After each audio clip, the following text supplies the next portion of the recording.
Hi, we're at the Humboldt Forum. Now, this building was also known as the Berlin City Palace back in the day. This is because the electors of Brandenburg, the rulers of Prussia, and eventually the king of the German Empire ruled from here. Now, the Berlin City Palace stood in this location from 1443 all the way to 1950. After 1950, the Berlin City Palace was demolished by the then communist government of East Germany, and in its place came up the Palast der Republik that stood in this location all the way up till the mid 1990s. And after Germany reunited, the Palast Republic was demolished, and it was eventually decided to reconstruct the erstwhile Berlin City Palace in this location. Now, the Humboldt Forum has three of its facades which are exact replicas of how the erstwhile Berlin City Palace looked, whereas one facade which faces the Spree River is a modern construction. Now, the Humboldt Forum has been a controversial building ever since it opened to the public in 2021. The main reason is the objects that are in display in the ethnographical museum inside. A lot of the cultural objects were looted from or brought from former colonies in Africa.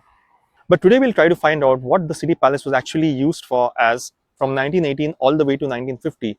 This is because in this period, Germany went from being a monarchy to a democracy to a dictatorship to a communist utopia. In 1918, after the First World War was over and Germany was on the losing side, the German Emperor Kaiser Wilhelm II was forced to abdicate his throne. Also, in November 1918, Germany became the Weimar Republic. Karl Liebknecht, the communist leader of the Spartacus League, actually gave an address from the balcony, one of the balconies of the Berlin City Palace. But 2 hours before his address to the public, Germany was already declared as the Weimar Republic.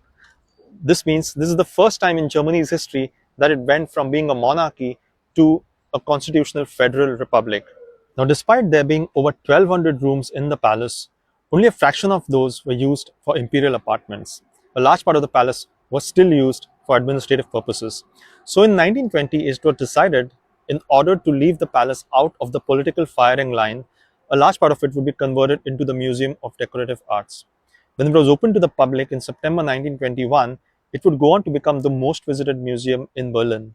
Some parts of the palace were also rented out to trade unions, state organizations, and even to scientific institutions who held their lectures here regularly. The German Academic Exchange Service, also known as the DAAD, would also move some of its operations in the Berlin City Palace in the 1920s. Just like today, Berlin also suffered from heavy housing shortage back in the 1920s. Women especially found it difficult to rent houses because they actually used the services like light and water. This wasn't very desirable for the landlords.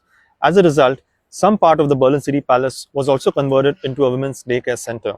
In 1925,